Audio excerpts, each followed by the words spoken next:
Hello everybody, welcome.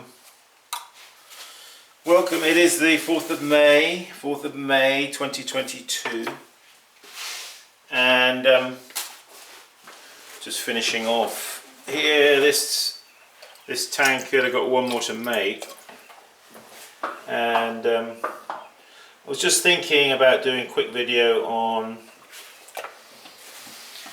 hand postures.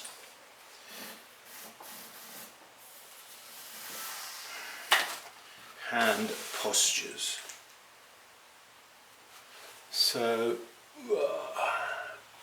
what I mean by that is the different, when I see people working, they're throwing and they've got their hands in pretty different positions for the most part. It seems like,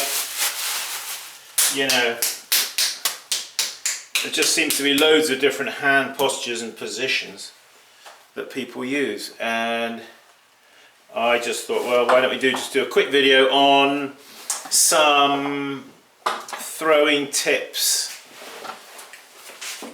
a couple of throwing tips anyway. So I'm going to bring the camera down here and we'll talk about it as we go. Hopefully this will be helpful to people.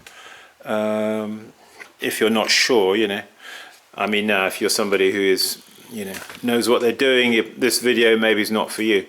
But let's see what we come up with. So yeah. I haven't really thought about this video in too much detail. You know me, I'm sort of like doing it on the fly a bit, so yeah, I'm throwing to a gauge here. This is the 7th tankard. These are 15 ounces, thrown 5 3/4 inches tall.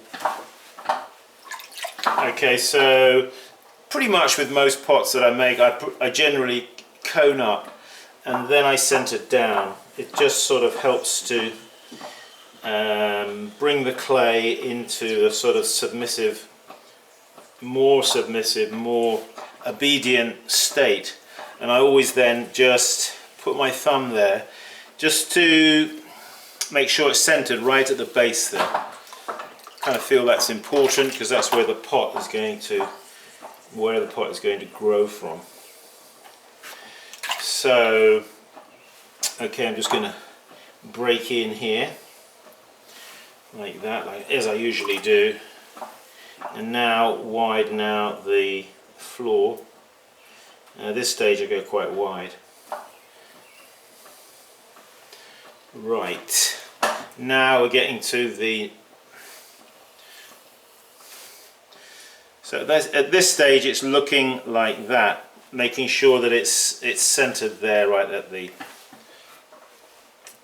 base there. Okay, so now I see people lifting in all different manners. Some people are lifting like this, some people are lifting like this, and just various different positions to try to get the clay up. Now I like to lift like this, okay? So the actual place where the clay is in contact with my fingers, okay, is there. I don't know if you can see that on the camera, but it's there and there on the front of my finger, okay? Not as if I was to put my hand like that, and then the clay would be touching more here on the pad of my finger, or where my fingerprint is. That's not what you want. You don't want to be lifting there. So if you're somebody who's lifting there, you're not going to be a very effective lifter, I would say, probably. Okay, so that's one thing to get straight. And I like to keep my fingers, if you see, my fingers here are fairly straight.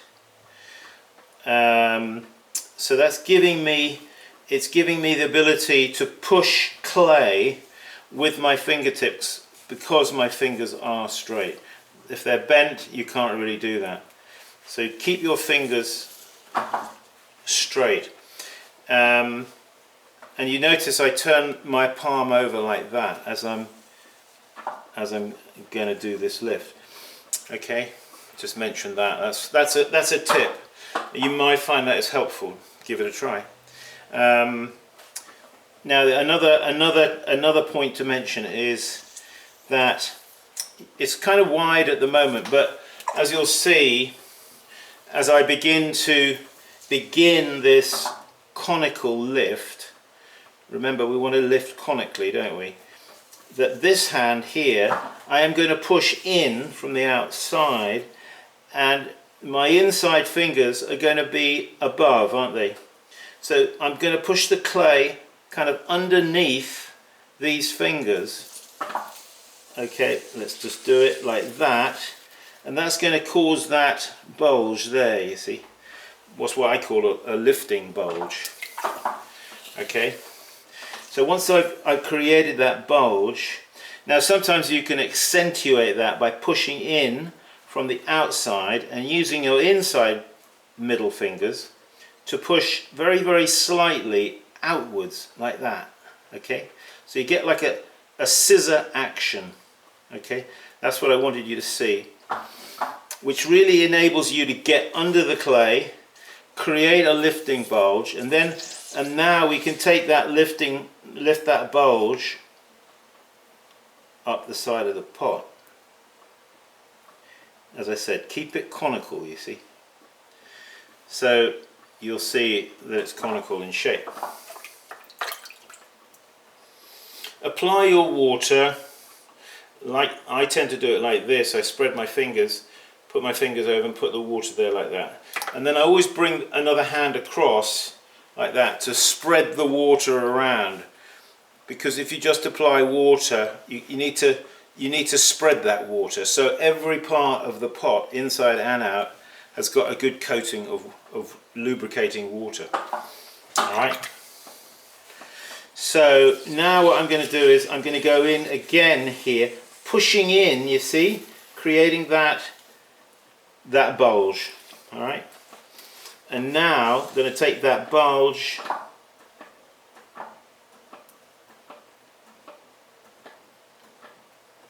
up. Now as I get to the top of my lift here, okay, I want you to take note. Don't let the outside finger, this one, don't let the outside finger run over the top of the pot like that. Don't let it run over. Okay, so when you're doing your lift, keeping it conical, when you get to the top, you're going to hold it there for 2-3 seconds like that, and then remove your hands. The reason for that is, if you allow your finger just to go over the top like that, you're going to end up with a rim that is bobbing up and down. You don't want that. Okay, so I've given you there a few little tips, haven't I? I'm going to give you another tip now in a minute. So I'm just getting the shape right of this. There's the bit of the lifting bulge. I'm bringing it up. Now when you get to the top of a lift, you know, I've told you you should have your inside fingers above your outside fingers, and for me that applies for when I'm starting the lift down here in the bottom and I'm bringing the clay up. Now when I get to about somewhere around about here where my finger is, there's a change happens. The outside fingers, these ones, okay, they come up in line with the inside fingers, and even a little higher, to encourage the top of the pot to come in. All right, because always, as you know, pots have a tendency to want to flare out, don't they? Okay, so I'm working to this gauge that you can see there. So I'm just bringing it up, and if I feel like I'm getting too close to the gauge, so there we are now, I'm using that technique like that, just lifting this outside fingers up to encourage the clay to go inward. Oh Simon, this is a lot of information, I can't take it in.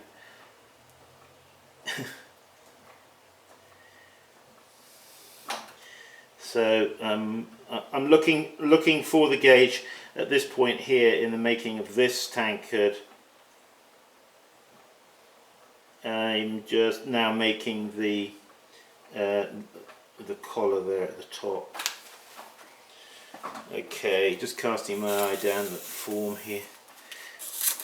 Bevel in at the base there, don't forget your bevel. Always put a bevel on the bottom of your thrown wares, because you always got some dry lump or something. A little bit dry clay. Must have been off my throwing stick. Oh yeah, got some bits of dry clay here on the side. Must have picked up a bit of dry clay.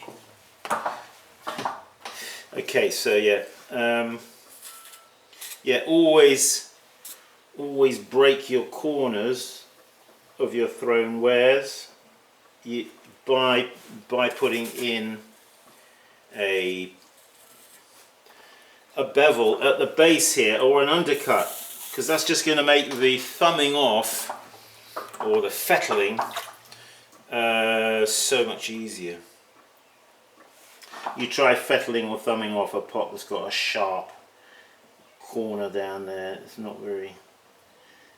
Okay, so the collar up here serves to bring rigidity to the top of the pot, stop it warping. Don't forget it's got a handle on the side that is hanging off here, which handles can cause pots to pull out of shape, you know. Okay, I'm just pulling away the water here, you see, from the wheel head, so that my cut-off wire can go in there and won't drag in a lot of water under the pot, which will cause the pot to stick back down again. You know, we've had this conversation about pots, haven't we? Getting them off the wheel, using the right technique. Of course, you need to have a throwing stick that doubles up as a rib, so that you can just clean away clean off the side of the pot, get away the slurry, and also, of course, having your hands properly dried off, and using a twisted cut-off wire, not one of these horrible generic or gangly long things with huge great toggles which are useless. You want one, quite frankly, you want one like this, a twisted nylon, I think is the best. Okay, swing that under there and pull away like that. Stop the wheel. Stop the world, I want to get off. So there it is. I hope those... Let's just take this down here, have a little squint at it. Okay, yeah, it's supposed to be 5 and just over 5.5, between 5.5 and 5 3/4, which I think it hits the mark, doesn't it? Another one bites the dust. Okay folks, there it is. Some tips for you, hope they will be helpful to you. Try them and see how you get on. That's what I would suggest. Okay, let's lift this guy off. So clean hands, twisted cut-off wire to release the pot from the wheel head, and the outside of the pot sticked off. Those are the 3 golden rules about how to lift a pot off the wheel. Okay, you don't need any fancy pot lifters or nothing else. Okay, you see, easy peasy. Gosh, what could be easier? Simon, you make it look so easy. I know. So the idea of throwing to a gauge is so that we can get consistency in our throwing. The gauge is your friend for life if you're a potter. Always use one, and you'll become consistent and hone your skills. Okay folks, that's it. Check out our website, simonleachpottery.com, and we do have workshops there. Pretty much all the workshops are full now, looking forward until the end of August, but there will be September, October, November workshop dates are going up anytime. I just haven't put them there yet, but they will be going up there. Yeah, also taking orders on these Leach treadle wheels. Okay folks, from Central Pennsylvania, Simon Leach saying, keep practicing. See you soon. Bye for now.